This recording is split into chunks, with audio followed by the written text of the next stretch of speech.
Good day, grade 10s. My name is Hayley and I'm going to be taking you through today's session all about numbers. So relax and enjoy, and let's see what we can learn today. So we're starting off, we're looking at numbers, and we're going to, our key focus for today's session is we're going to be looking at number format, the calculator. Let's try to get some color on that. So we're going to be looking at the number format and how numbers are formatted. The calculator, we're going to be looking at rounding, and we're going to be looking at estimation.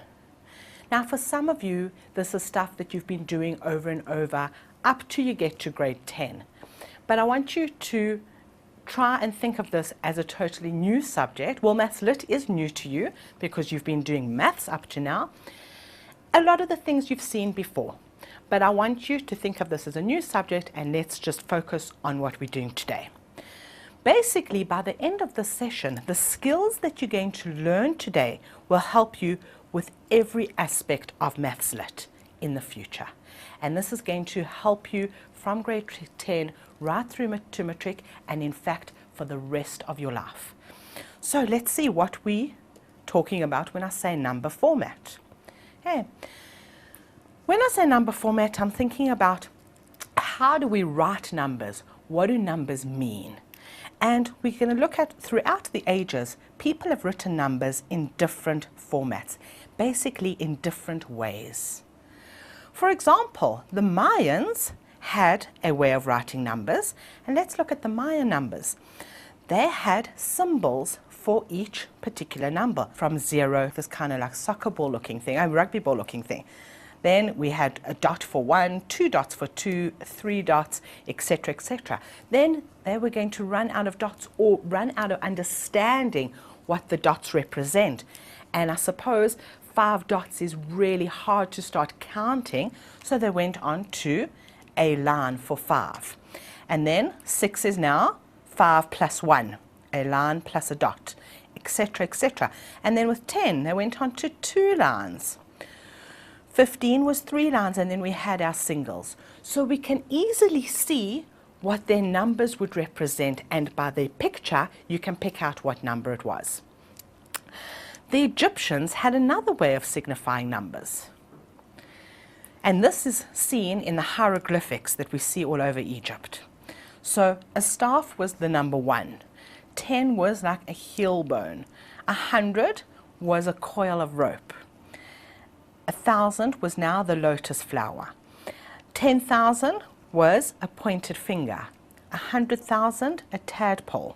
And 1,000,000 was an astonished man. The Egyptians were absolutely wonderful, and they had way more than this as far as depicting numbers.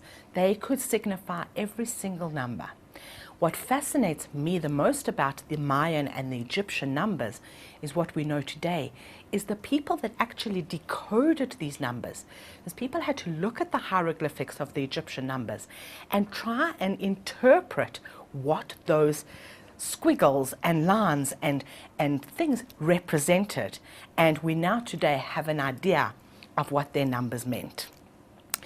Let's see if we've covered everything. So we've got different symbols for numbers. Let's look at today. We today use the decimal number system. This is the use of the 10 Arabic digits from 0 to 9. Now be careful, we often think of when we see 0 to 9, we think, no, there's only 9 numbers. But 0 is a very important number. So 1 to 9 is 9 numbers, and 0 makes it 10 numbers. And we put these numbers all together to show place value in the numbers. So when I write a number, you can understand that number. And that's what's really, really important about a number system. We need to be able to see the same number. So I can't write something down and think, I know you're going to understand what it is, if there's no format for the way I write it. So let's carry on looking at our numbers. We normally have a decimal separating mark between the boundaries between whole numbers and decimal fractions. And this is usually a comma or a point. What do I mean? If I write the number 16,45. You know that those are the holes. Let's get another color. We can show. Right. those are my whole numbers, and these are my decimal numbers. So when I write this number, you understand that it is 16 whole, and it is 0.45 of a whole. So it's divided by a decimal plate. We can also write the same number as 16 with a dot 45, and it means the same thing, and you understand it, I don't have a top pen, you understand it to mean the same thing. What we also do in print and in writing, and I suggest that you spend a lot of time thinking about the way you lay out your work, because this next point will make it so much clearer for you to be able to re-go over your work, for your teacher to mark your work, and finally for your examiner to understand what you've written. So we don't want this to become a problem. So I'll explain what I mean in a second. The 1,000 separators is usually a space, a comma, or a point. Although both separators can use similar marks, the 1,000 separator is always different from the decimal separator, and this basically avoids confusion. So now let's just think about this particular number. Let's find some space on the bottom of the page. Right. What do I mean by separators? If I write a number of, say, 1, 2, 3, 4, 5, 6, 7, 8, 9. Now, I've used different digits, so it is a little bit easier to understand. But imagine if those were only zeros. How do we read that number? Let me write it as zeros. 1, there was 2, 3, 4, 5, 6, 7, 8, 9. Oops, too many. How do we read this number? How do we know what that number represents? It makes it very hard when everything is condensed together. So what do we do as convention? We either put a space between it, or a decimal, or a comma. So if I put a dot signifying thousands, I can quite easily see that that number is actually 123,456,789. Just by putting the dots between the thousands, between the millions, between the billions, etc. So basically every 3 digits we have a space or a dot, starting from this side. Let's try with my one with lots of zeros. So let's use a different color so we can quite easily see this. I'm going to count 1, 2, 3 zeros and put a comma. 1, 2, 3 zeros and put a comma. And again, I can see I've got basically 100 million. But without those commas, it makes it really hard to read that number. So we can also put it as a space. Let's look at that million again. I've got 3 digits, a space, 3 digits, a space, and 3 digits. And easily I can look at that and see it is 100 million. So this is important when you're setting out your work. Now, I mentioned something about the decimal being different to the separator of the thousands. So if I wanted to make this number, let's go back to our first number. If I wanted to make this 123,456,789 and let's say 0.38, I'm going to use a different, let's go back to the same color pen. I'm going to use a different indicator. So that shows you the difference between the wholes and the decimals, and it's different to the ones dividing the thousands. Have a look at your calculators. See what your calculator uses as its signifying of spaces. Let's try on this calculator. Let's try on this calculator and see what this calculator gives us. So if I write the number 1, 2, 3, 4, 5, 6, 7, 8, 9. Let's point, what was it, 3, 8. And I'm just going to press equal. This calculator is particularly hard to read because it doesn't have any things to separate. Now I know there are calculators out there, and I'm not saying go out and buy a calculator. Please just use the one you've got and you will deal with the numbers. You start counting, like I explained, from the end of the whole numbers. So, but there are numbers where we see dots and commas. And if you see both in a number, then you need to remember one is signifying your thousand, separating your thousands, and one is signifying separating your whole numbers from your decimal numbers. Okay, let's move on and see what else we got for you today. So, in South Africa,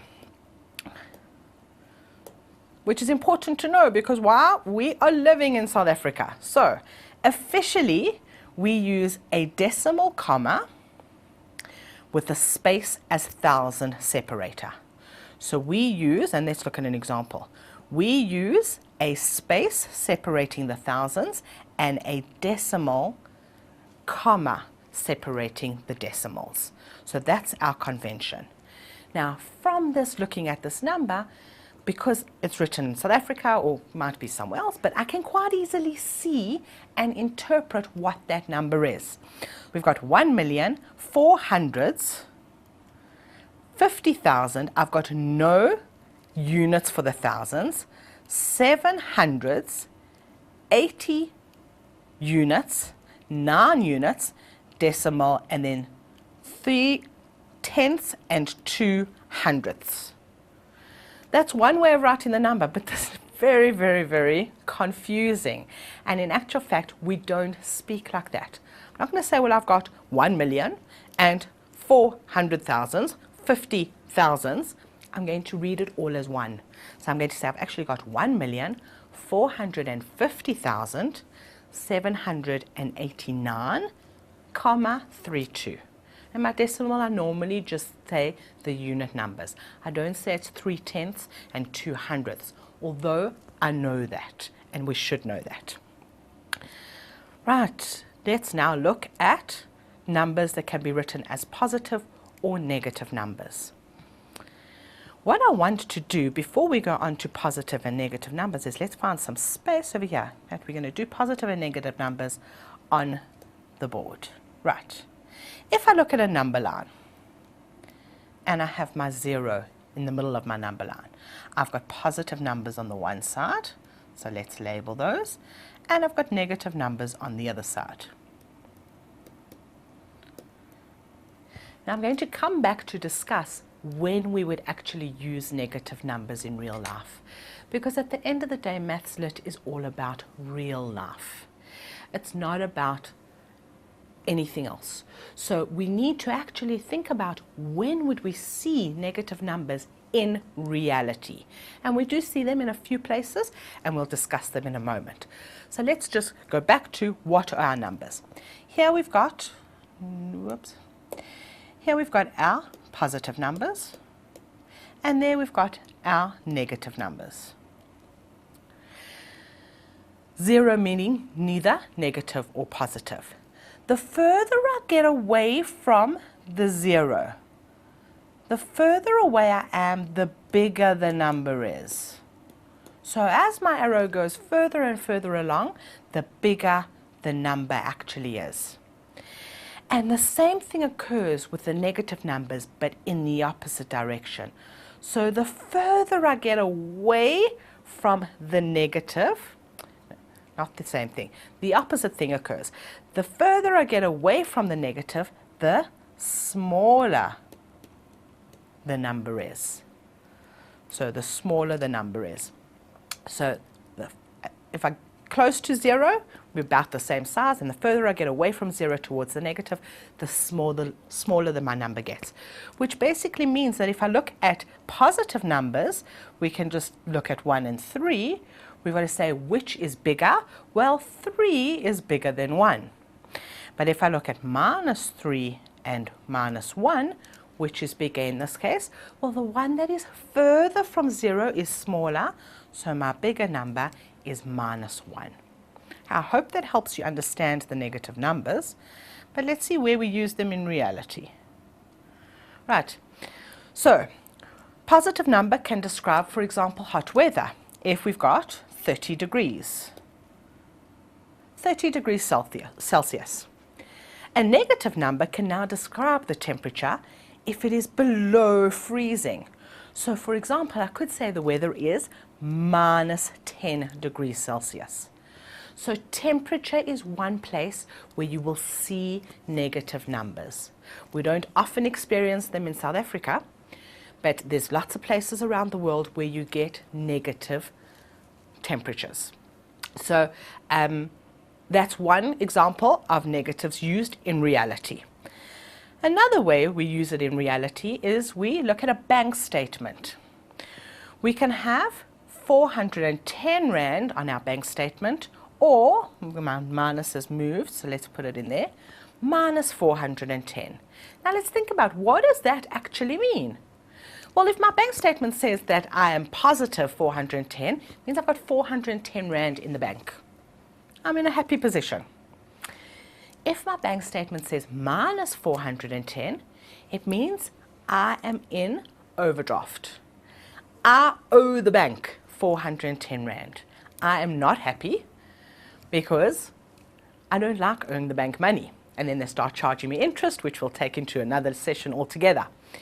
But it means that you are below zero. And this is another example in reality where we have negative numbers. Now when it comes to, I'm going to take these numbers off. When it comes to bank statements and money, you will often see that this 410 Rand is sometimes written in a bracket, whereas positive is just written on its own. So that means positive. This is a positive number, and this would be a negative number. If they use color, then this might be in red. Basically, you owe the bank money. Hey, there's one more place, and I don't think I've discussed it in the notes, that I can think of where you would use negative numbers. And that is if we look at our height above sea level. Now you're going to probably think, but what are you talking about, Hayley? Everything must be above sea level. But in actual fact, it's not always the case. So let's think about sea level, let's go to LLC, is 0. It's 0 meters because it is sea level. Now, you can get a mountain or a province that is above sea level, and we can calculate this in meters. So say, for example, it'll be 3,000 meters above sea level. There are certain places around the world where you actually go below sea level. Not by much, probably about 200 meters below sea level. But there are certain places around the world that are below sea level. I can give you one off the top of my head that I can remember. One is in Israel, there is the Dead Sea, and that is about 200 meters below sea level. If you'd like, do yourself a favor, go and look it up. Okay, it's something that is not crucial for the Mathslit. We need to know that it exists, and that's why I don't have too many examples for you. But don't just believe me. Go look it up and see if you can find places in the world that are below sea level. Let's see if there's anything in Africa that is below sea level. Right, but those are the 3 examples that I can think of where we would use negative numbers in reality. So let's see if we covered everything we got here, negative numbers. Let's now move on to our next slide. Okay. We've discussed number formats and how we use numbers. I'm actually going to go back to that slide. We've discussed how we would write numbers. What I want you to think about now is think about, where do you see numbers around you? And I challenge you to actually think of 10 numbers that are out there that are not pure calculations. 10 numbers that have a significance. And let's see if we can find those numbers. Because at the end of the day, Mathslit is all about numbers in reality. It's all about numbers that we see every day. But when we start with a subject, we think, well, where do we see numbers? So I've got some examples for you of where we see numbers, and we can discuss a whole lot more. And maybe at the end of this, I'll give you a little break so you can try think of some more. So they, as I said, numbers are not just used for calculation. So here are some examples. A table number is a great example of a number. How else would the restaurant be able to say the salad that lady ordered belongs to her? Well, what do? They put a table number on the order, and then the restaurant and the management and the staff and the kitchen know exactly where that salad needs to go. So there's a table number. Time is a very, very, very important number. So from these numbers that are on here, I can tell you that it was 11 minutes past 11 in the morning. So I've gained a lot of information just from those 4 little numbers and 2 letters. What's another number that we can think of? Well, this number I found really pretty. Okay, I'm not sure if that's a 2 or a 3, so I'm going to guess it's a 3. It's 53. Right. I'm not sure what the number represented to the person who made this into jewellery, but there's a beautiful number that was made into jewellery. Has significance for the person that owns it, and it's a number that exists out there. Another one that is very key is a date. A date is a perfect number because it explains exactly what happened on that day. And the only way, for example, let's take your birth date. That is unique. That is never going to change. That is how you would calculate how old you are. So it is a number that tells us a lot about you, just from the date. And from this regard, people read your star signs and the numerology on these numbers. So it is supposedly a perfect date for you. So a date is very important. And from the date, if I write this date, and I'm going to guess that's 1966, 15th of April, 1966, it's not very clear there, I'm afraid. That tells me a lot. It tells me the year, it tells me the month, and it tells me the day. So there's a lot that I get out of that particular number. Right, let's look at some more numbers. Another number, well, your keyboard.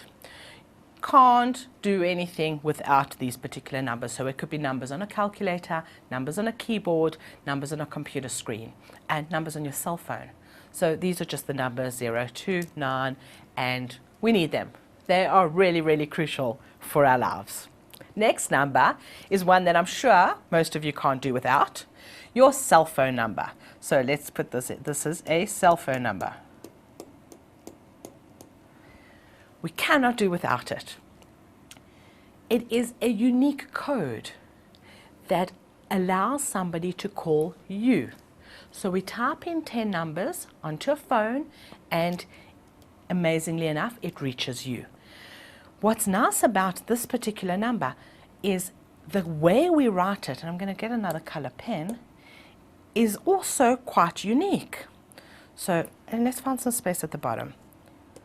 Right, my date, I had a very specific way of writing. I'm just going to go back to that. It was 15/4/1966. Right, it gave me the day, the month, and the year.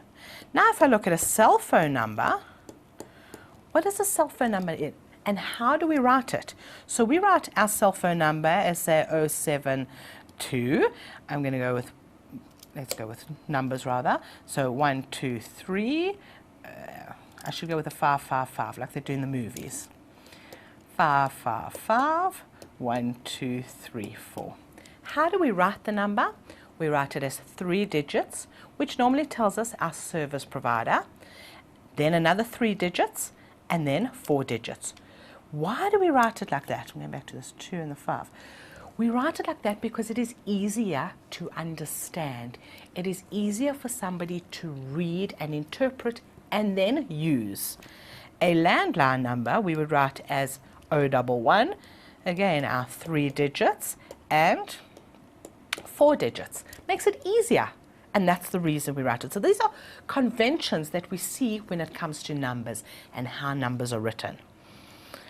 Right, let's go back up to see what other numbers we've got. So our cell phone number we said was unique. Right, we then have, this is an example of a number used in a race. So this is a unique number given to one person who's going to put it onto their shirts, back and front, so that everybody knows who that person is. When they cross the finish line, they know that they have completed the race. And that number is, again, a unique number for that person. Next numbers we see are bank statements. So I'm just going to put this down as bank statements, right? We've got our money. So basically we're dealing with money here.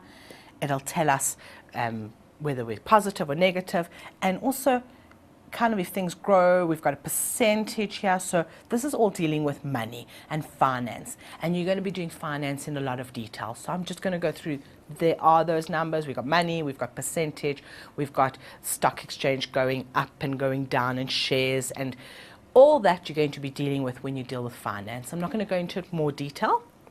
I'm just going to leave it at that for now. This is an interesting number. This number is part of an address. Because if I had to say to you, what are your directions to your house, you're going to start by giving me your number of your house, a street number or a street name, and then the suburb. So this 1276 takes me to that block of whatever that is, say block of flats or building, and I will find it by having this number. This is one of my favorite numbers. It might not be a unique number, but the number on a soccer player, your favorite team member, favorite sports person, their number on their jersey. The number, so it's a number that is unique to them. They normally play with the same number over and over again. And the reason they do it, why? So that it's easier for the commentators to see who actually is doing what. Certain sports, certain numbers belong to certain positions. So for example, rugby is one of those where a number belongs to a specific position. Other sports might have numbers that the players themselves can choose, but you get your favorite sports player, favorite soccer player, what is their number? Where else would we find numbers? Well, a measurement is a very good number. So for example, how tall are you? How heavy are you? How far is it from your house to school? Can you walk it? Okay, do you need to drive? And while we're discussing drive, what about driving at 60 kilometers per hour? That's a rule, and we have to adhere to it. But it is again a number, and it tells us a lot of things about this number. It tells us that we can drive 60 kilometers in 1 hour. So measurements. How big is your house? Area. How deep is your swimming pool, and how much water does it contain? So volume. Those are all really good numbers. Okay. The next number, I really like this picture. I had to include it. It's an important number. Well, especially if this is your birthday cake and you're turning 1. But I know none of you are turning 1, but it's your age. So it's a nice number, and it's a nice way of showing age. So I think once we get to a certain age, we stop showing those cakes like that. But it was a fun way for me to show you that a number, that age as a number is important. And the last one that I've got to show you is weight. And now remember, weight is not just what you weigh. We could have, well, okay, how much is a tin? Or, for example, if I want a tin of beans, what's the weight of the tin of beans? Right? What's the weight of the box that I need to send to my friend in Cape Town? Those are all very important measurements of weight. There are probably lots and lots of other numbers that you can think of. So once we start thinking about numbers and where they exist in the real world, you'll find that there are plenty of numbers, and they catch you all the time. Some of them tell you important information. So I'm going to write that 60 kilometers per hour. What about things like a bus number? Now that is important. If you need to catch the bus number 2 every day and you get onto the wrong bus, you get onto bus number 3, you're going to be going to the wrong place. So that's an important number. Some of these numbers change over time. So for example, what would change? Your age will change. As you get older, that number changes. But certain numbers never change. For For example, your date of birth will never change. Your address, while you're living in that house number is not going to change. But if you move, it will change. So we've got certain numbers that are unique and don't change, like an ID number. And we've got others that will change. I want you to now start thinking about numbers. Let's take a quick break. Think about some numbers out there, and I'll be back with you in a few moments to carry on with the lesson.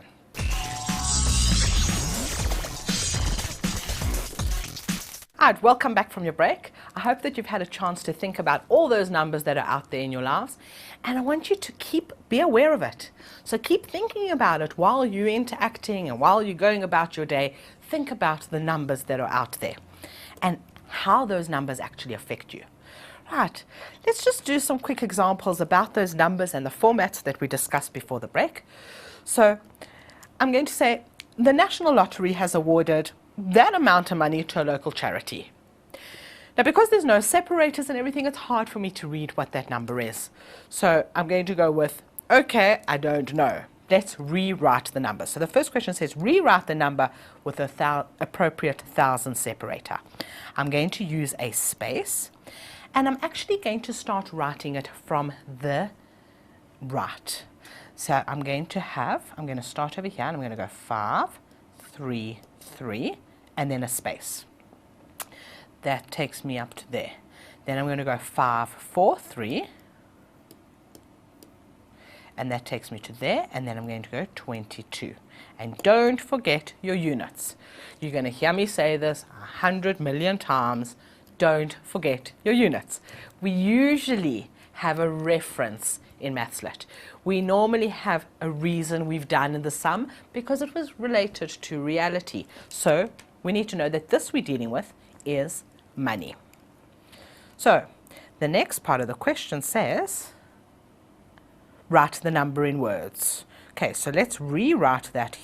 In fact, let's go back and write the number in words here. Make a whole lot easier for us. So what is this number in words? Let's take a different color pen to do this. And we're going to say, well, okay, it's basically 22 million. Right, that takes care of those. Then I've got my 345,000. 345,000. 335.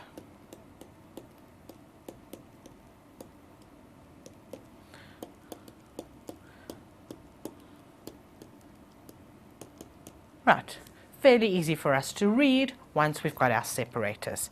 So let's go on and see what the next question is. Write it in words. The next part of the question says, well, okay, we still had that number. I'm going to just write that again as 22,345,335 with our separators so we can see it again. Now, if the 34 local charities are going to split the money evenly amongst them, how much will each charity get? So let's think about that question. Oops, we went to the wrong place. Let's think about that question. What does it mean? We have this amount of money and we need to split it amongst 34 charities. So we're going to split it means we're going to divide. So I'm going to take my 22,345,335 and divide it by 34. Right, let's do that on our calculators. So where's our calculator? Let's clear that. We've got 22,345,335. Now be careful when you're writing big numbers into your calculator. Get into the habit of double checking that you've actually written the number correctly. I would like to say to you, redo the sum, but that seems like a waste of time. So just make sure you've written the number correctly. So just quick double check.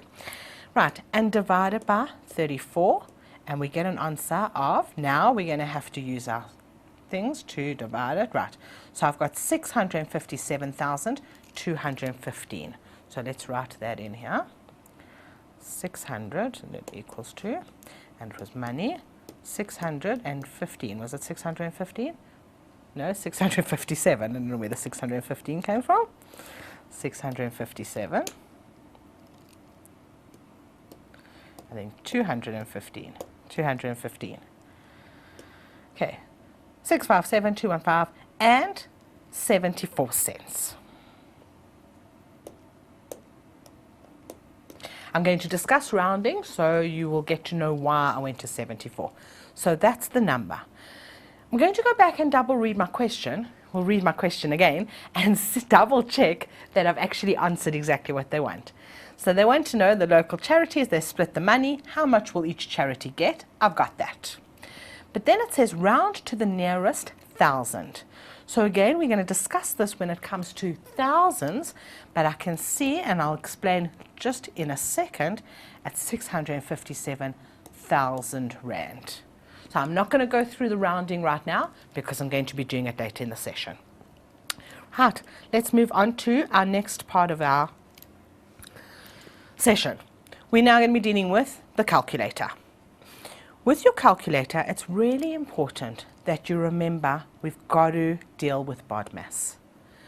BODMAS is the simple order in which we solve maths problems, and it's easy to remember. Well, you need to remember to use BODMAS.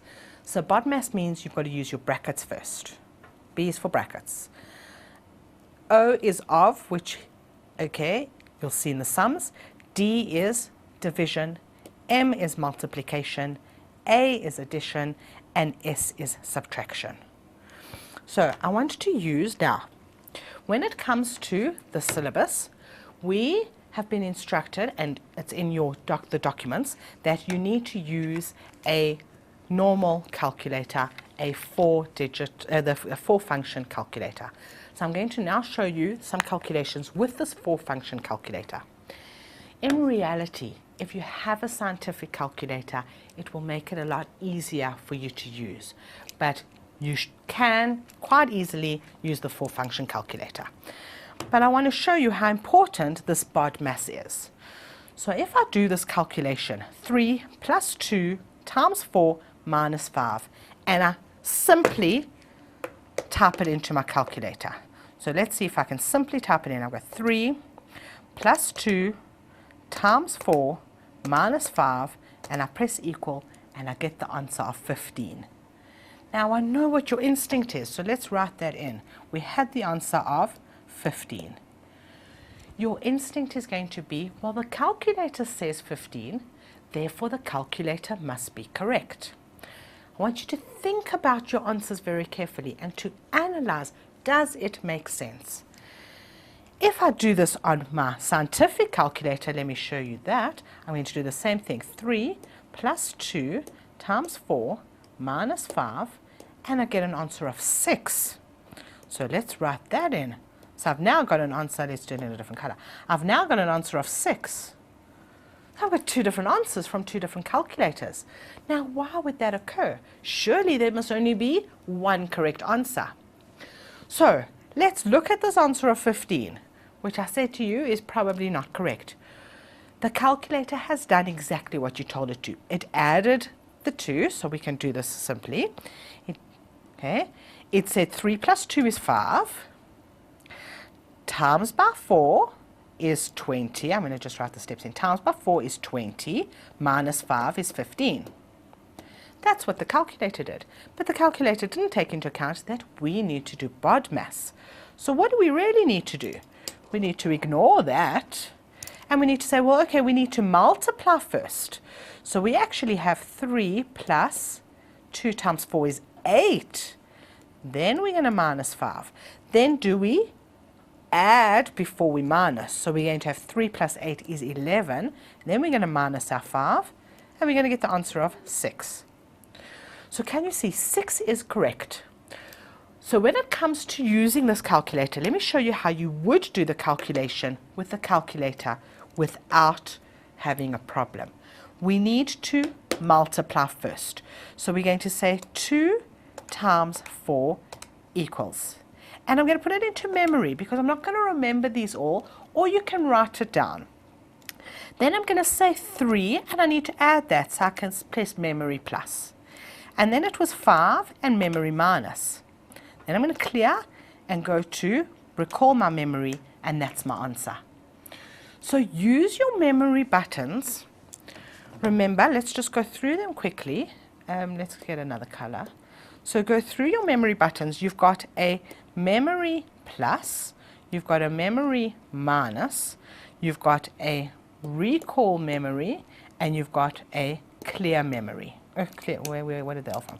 Clear memory.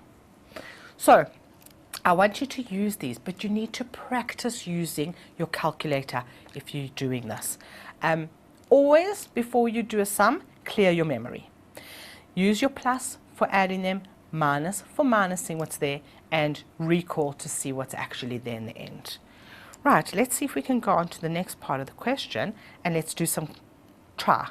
So if we have to do this calculation, scientific calculator is going to be easy. I can just type it in as I see it. With a 4-digit calculator, I need to multiply first. So I can do this on this calculator. Let's try it. So I'm going to have, clear my memory. Let's clear my memory.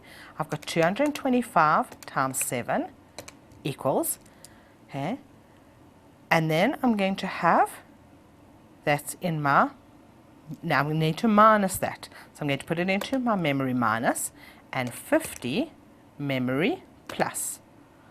Let's clear that and see what I've got in my recall memory, and I've got minus 51525. Are we expecting a negative or positive number? And this is a particular situation where we wouldn't get this in real life, but it's just to practice calculator skills. I'm expecting a negative number. Why? Because I'm minusing a very big number from a small number. Let's check on our scientific calculator. If we say 50 minus 225 times 7, and I get the same answer. So just be aware of what you're doing with your calculator. You need to learn how to use it. Right, let's go on to the next question. Half of 22.5. Right, how are we going to do half on this calculator? So let's get back to this calculator. How are we going to do half on this calculator? Well, if you, and you should know that half is 0,5. Of means times, so I can times by 22.5 and get an answer of 11.25. But I'd like to show you another way of doing this. Right, let's clear this, clear my memory. Right, a half is actually 1 divided by 2. So I can first calculate that and then calculate times by 22.5. Just in case you get a fraction that you don't know. So this was 11.25. 11.25. Right, on your scientific calculator, if you have one, we actually have a fraction button.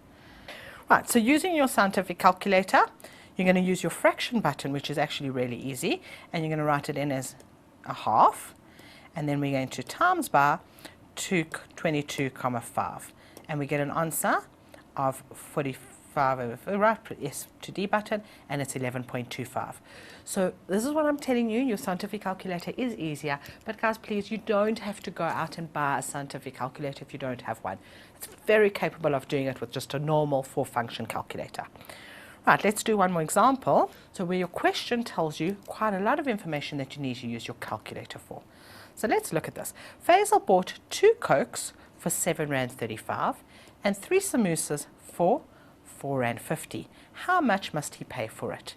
Now, there's quite a lot of information in this, and we need to pull out the information and actually start using it. So first of all, we see that there's 2 Cokes at R7.35 each. So what are we going to do? We're going to say, well, we've got 2 times by R7.35. Then he's got 3 samosas for R4.50 each. So we've also got 3 samosas at R4.50 each. So I'm multiplying them, and we want to know how much must he pay in total, so we're going to have to add the 2. Now, on your scientific calculator, this is really easy to do. On your normal 4-digit calculator, 4-function calculator, you need to basically do that part first and that part second. So let's do it on our scientific one, and we've got 2 times by 7.35 plus 3 times R4.50. and we get an answer of 28 Rand 20. Now remember, this is a very good example of where we use numbers and the convention of writing numbers. So let's write that in. It was 28,2. That's what my calculator said. But I told you we need units, and convention tells us that money is 2 decimal places. So we have to make that 20 cents. And this is really an important thing to remember. Hey, I think now that we've been working for quite a while, let's take a little break and we'll be back in a few minutes to go over the next part of the session. Hey, enjoy your break.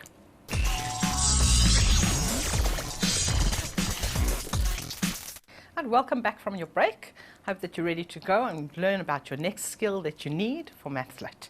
Hey, let's see what that is. It's rounding. This is crucial, really, really important. We need to know how to round numbers. We need to also know how to make sense of an answer to make sure that we've rounded it correctly. Sometimes we're going to round up, sometimes we're going to round down, and it depends on the context of the question. So first, let's look at the rules. So, rounding of numbers can be to a specific decimal or to a required significant figure. So, normally specific decimal will say to you, round off your answers to 2 decimal places. That's what I mean by specific decimal. And if you require a significant number, so for example, round to the nearest 1,000, like we did in that example in the beginning of the day. So the rule is, if the number is to be rounded off to the 2nd decimal place, so let's look at the 2nd decimal place, then take the number to be rounded off and underline the digit in the 2nd decimal place. So let's look at that when I've done an example for you. We've got an example of 52,5864. I'm going to underline the 8 because that is in the 2nd decimal place. Then I want you to look, so if the number underlined is a 5, 6, 7, 8 or 9, basically if it's 5 or bigger, then you're going to increase the underlined number by 1. And then you're going to remove the rest of the numbers. And this is what we call rounding up. So in this case, let's look at our example.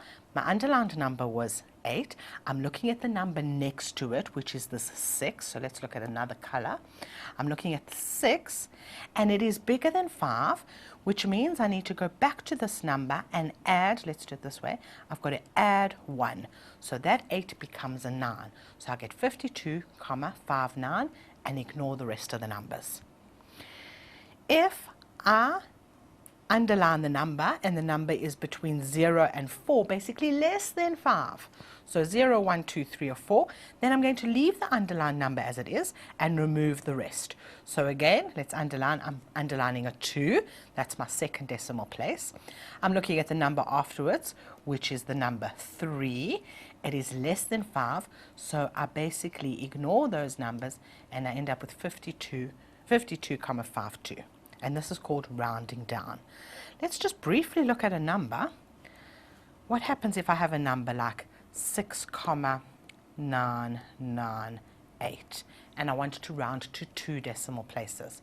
So what was my instruction? My instruction was underline the 2nd decimal. Look at this number. Is it bigger than 5? It is. So I'm going to add a 1.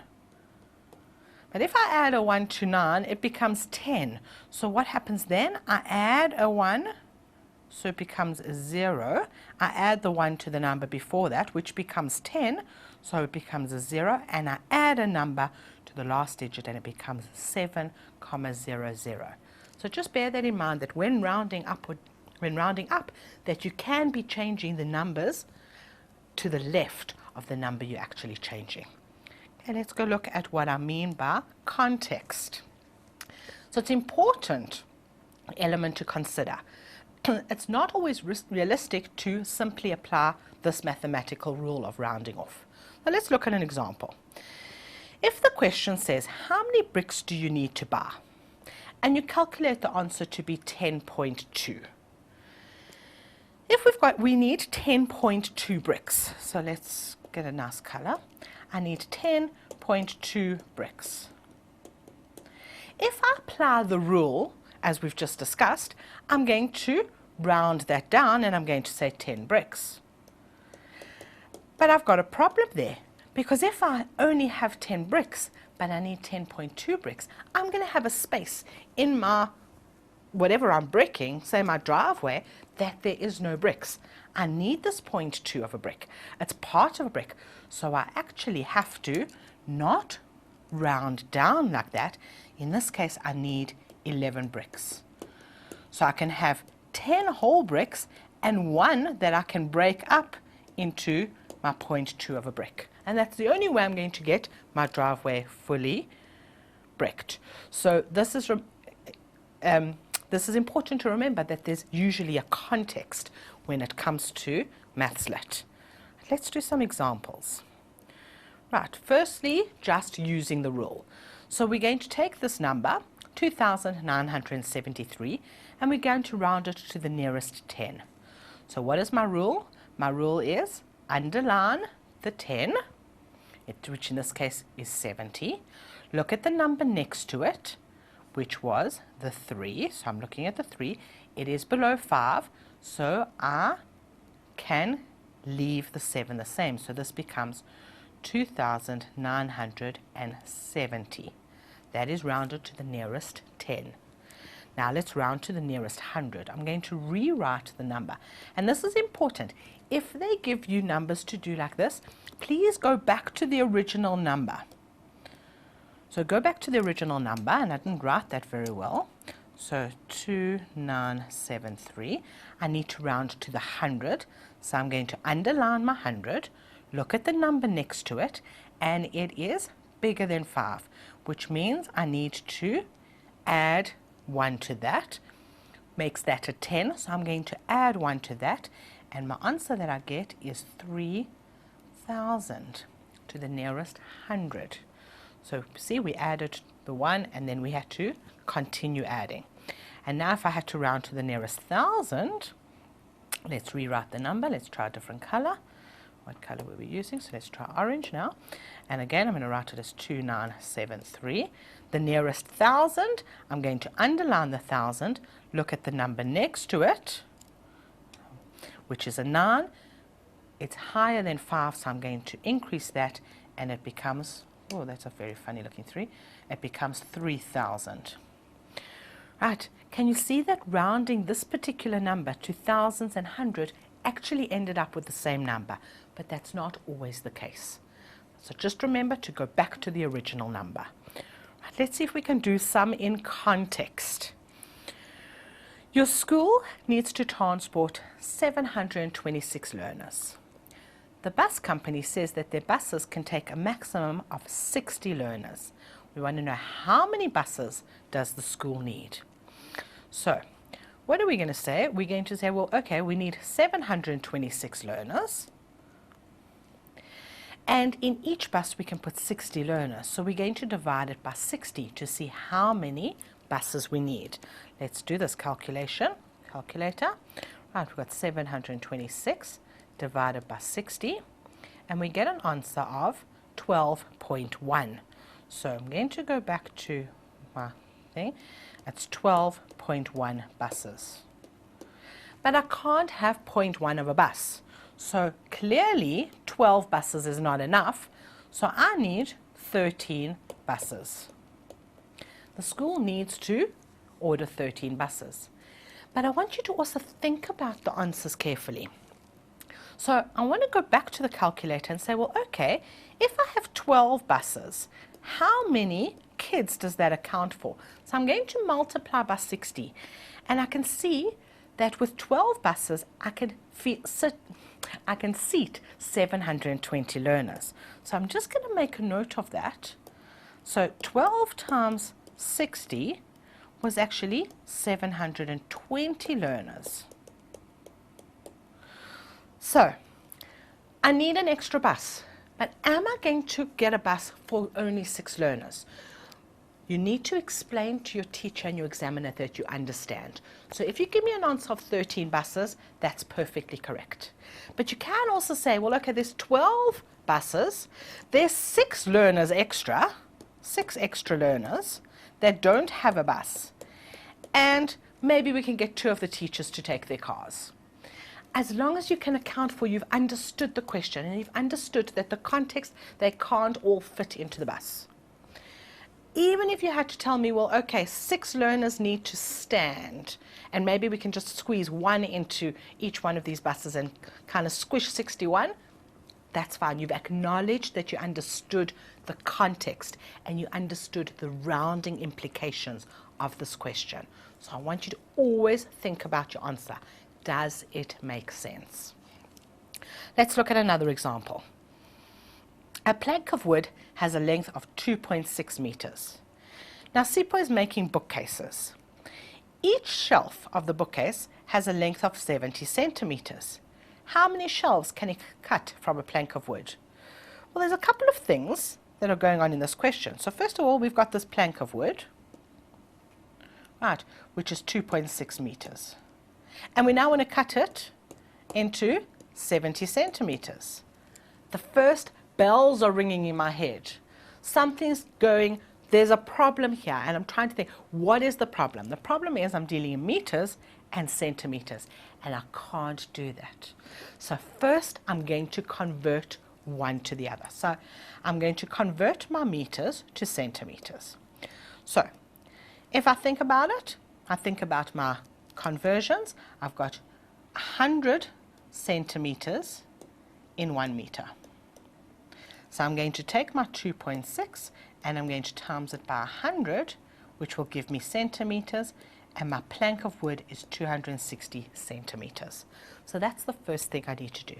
Now I want to see how many portions of 70 can I get out of that 260. So I'm going to say, well, okay, my plank was 260 centimeters, and I'm going to divide it by 70 centimeters, and let's see what our answer is. So I'm going to use a calculator again. So 260 divided by 70, and I get an answer of 3.71 planks. Okay, so let's write that in. That gives me 3.71. Was it 71? 3.71. Right, now let's make sense of this. So we can, mathematically it would tell us we need to round up. So the mathematics of this would be rounding up to 4. But 4 planks does not fit into the plank. He can only cut 3 shelves out of this plank. That 0.71 is not enough to make another shelf. It is just that little bit too small. So be careful when rounding, whether you're rounding up or rounding down. So in this case, we need to round down. Right, let's go see what our next question says. A cell phone company charges 0.0427 rands per second to make a call on its network. Now there's lots of decimal places here. Remember I said to you money is normally 2 decimal places. So, but 0.04 is different to 0.0427. So we will keep as many decimal places as we need to and only round in your final answer, because those 2 sevens are going to add up, and that's what the cell phone companies do. And very important with banking, we keep as many decimal places as we can and we round off in the final answer. So let's do our calculation. And how much will it cost for a 45-second call on this network? Well, we're going to take 45 seconds and we're going to times it by the rate per second. And we're going to get an answer of, so it was 45 times by 0.0427. Get an answer of 1 rand 9. So we're going to write it exactly like that, 1,9215. 1,9215. That's my answer. But in actual fact, this is money, and money is always 2 decimal places. So in this case, these 0.1 and 5 are going to disappear. The cell phone company is going to lose those fractions of a cent. They're going to lose them, and we're going to pay 1 rand 92. Hey, let's see how much will it cost to make a 6-minute and 47-second call on this network. Now our price we have is per second. So I'm first have minutes and seconds, which kind of doesn't please me at all. So I need to change these 6 minutes into how many seconds. Now I know there are 60 seconds in a minute. So I'm going to take my 6 and I'm going to times it by 60 to get an answer. And we can do this on the calculator if you really need. And we get 360 seconds. So going back to that, and still with pink, we've got 360 seconds plus my 47 seconds. I'm not sure if you're going to need your calculator for that, but let's add plus 47, okay, is 407 seconds. So in actual fact, what I need to multiply here for is 407 seconds times my rate, which was 0, 0, can't remember what it was, 427. And now let's do our calculator. I've got my 407 seconds already on my calculator, so all I need to do is times it by 0, 0,0427. And let's see, what did I do there? No, let's clear that. Somehow I think I made a mistake. 407. Remember I said to you, check your calculator. I don't know, it seemed to junk, but it might have been right. 0, 0,0427. And I get an answer of 17,3789. Let's write that in its entirety. 17,3789. Go back to that, just to check, 17,3789. Right, that's what I should pay. But again, what did I tell you? It is rands. So I need 2 decimal places. So in this case, I'm going to look at my second decimal place. That's an 8, so it needs to move the 7 up. So it's going to be 17,38. And in this case, you're going to be charged just that fraction of a cent more for that telephone call. So one thing for you to remember, please, is that rounding is important, but please only round at the very, very end of your question. Keep the decimal places. Your calculators can keep a record of them. When you're setting out your work, write out the decimal places so that the teacher knows what you're doing, and it'll make it easier so we don't round anywhere along the way, except for the very end. Right. Let's go on to our last part of the session, estimation. This is an important, very, very important tool, and it's something that we're going to use over and over again, and especially important for you to use to make sense of your answer. I've said it before today. Always want you to look at your answer and say, does it make sense? Should the answer be bigger than what I started? Should it be smaller than what I started with?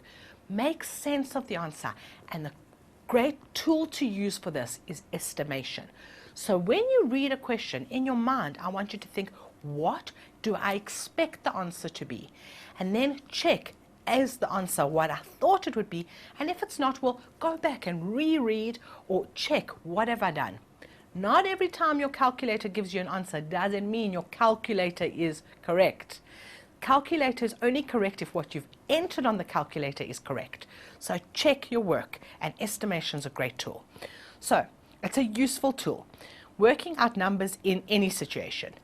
You're going to, basically, I see you use it in your everyday. You're going to go shopping. How much are your items that you've got together?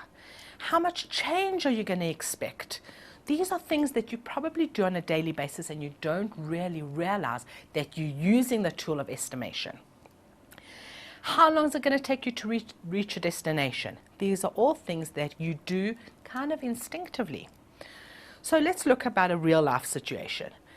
Numbers are usually long and complex. They're not simple numbers. So for example, we're going to have a number like 48.7% or 25.5 cents or 4,213 Rand and 99 cents. So they make things more complicated. That is reality. Reality, the numbers are not these nice, simple numbers that are easy for us to work with.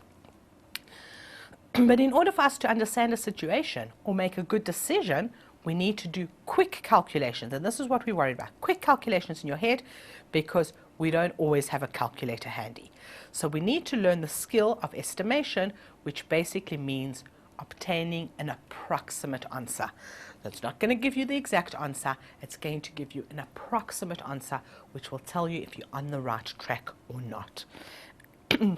So let's look at an example.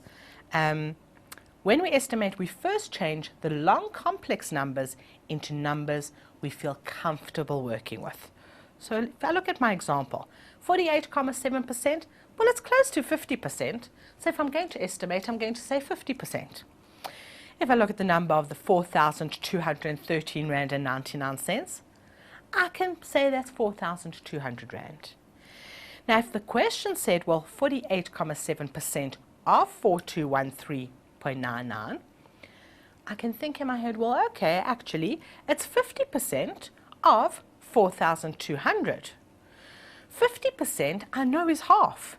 So all I need to do is take my 4,200 and kind of divide it by 2, which gives me 2,100. So that's the kind of question I'm expecting to get, the kind of answer. So let's now check on our calculator what the actual answer was. Our calculator can do all these horrible numbers. 4213.99 times by 48.7%. That was 440. Remember I said to you, check your calculators. Well, look what I've just done. Check what your calculators say, 48.7%. And we get an answer of 2,052 Rand and 21 cents. Is it close to my 2,100? It is. So I know that my answer is probably correct.